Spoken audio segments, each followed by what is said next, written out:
Romo, lalu ada pertanyaan terakhir dari Ibu Lucy Lajar. Bagaimana kita mengetahui orang meninggal yang kita doakan sudah di surga? Apakah kita harus tetap berdoa bagi mereka? Dan bagaimana dengan jiwa-jiwa orang meninggal yang tidak memiliki keluarga untuk mendoakan mereka? Baik, terima kasih. Jiwa-jiwa di api penyucian akan masuk ke surga apabila mereka sudah siap untuk bersatu dengan Tuhan, dengan Allah Tritunggal di surga. Jadi, lamanya jiwa berada dalam api penyucian tergantung dari keadaan jiwa itu sendiri.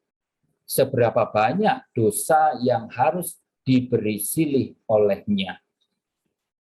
Dengan bantuan doa-doa para kudus dan orang beriman yang masih di dunia ini, jiwa-jiwa itu dapat lebih cepat masuk ke dalam kerajaan surga. Tetapi untuk mengetahui dengan pasti apakah jiwa-jiwa itu sudah masuk surga, itu kita tidak tahu. Kecuali kalau memang itu orang kudus, ya, memang dinyatakan kudus juga oleh gereja.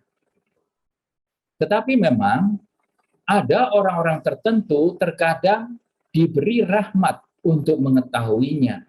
Misalnya Santa Teresa dari Avila yang berdoa bagi seorang penderma biaranya yang di api penyucian. Dan dia dapat mengetahui jiwa penderma itu masuk surga. Tetapi pada umumnya kita tidak tahu, yaitu pada umumnya itu kita kebanyakan orang tidak tahu. Maka kita terus mendoakannya. Jika jiwa-jiwa itu sudah masuk surga, doa-doa kita tidak akan sia-sia karena dapat berguna bagi jiwa-jiwa lain yang masih menunggu di api penyucian, termasuk jiwa-jiwa orang meninggal yang tidak memiliki keluarga untuk mendoakan mereka. Karena itulah gereja setiap kali misa atau ekaristi, juga dalam doa syukur agung, atau di kesempatan lain seperti ibadat ofisi harian, selalu mendoakan jiwa-jiwa siapapun yang telah meninggal atau masih berada di api penyucian. Kalau kita baca dalam Katekismus Gereja Katolik nomor 958, persekutuan dengan yang telah meninggal, gereja kaum musafir menyadari sepenuhnya persekutuan dalam seluruh tubuh mistik Kristus itu. Sejak masa pertama agama Kristiani, gereja dengan sangat khidmat merayakan kenangan mereka yang telah meninggal.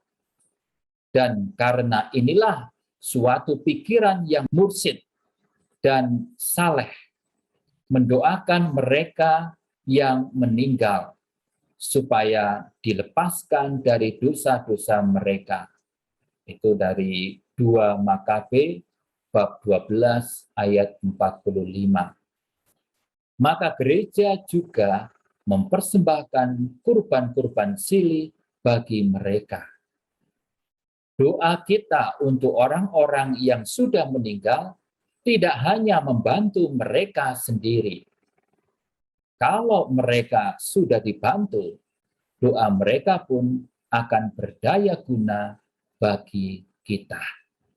Jadi itu dasar dari katekismus untuk menjawab pertanyaan tadi. Terima kasih.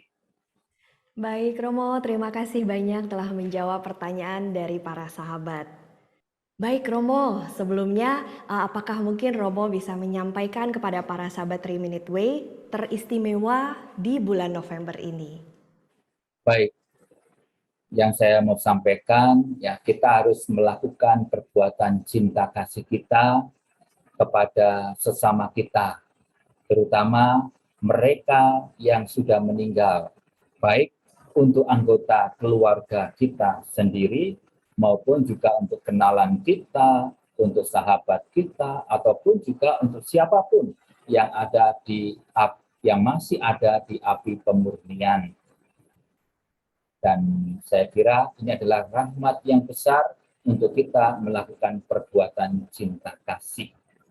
Dan tentunya saya sebagai seorang imam sangat bersyukur bahwa ada channel ini yang sangat membantu untuk kita semua umat siapapun untuk lebih mendalami iman dan ajaran Katolik. Maka jangan lupa untuk terus ikuti channel ini dengan tayangan-tayangan berikutnya.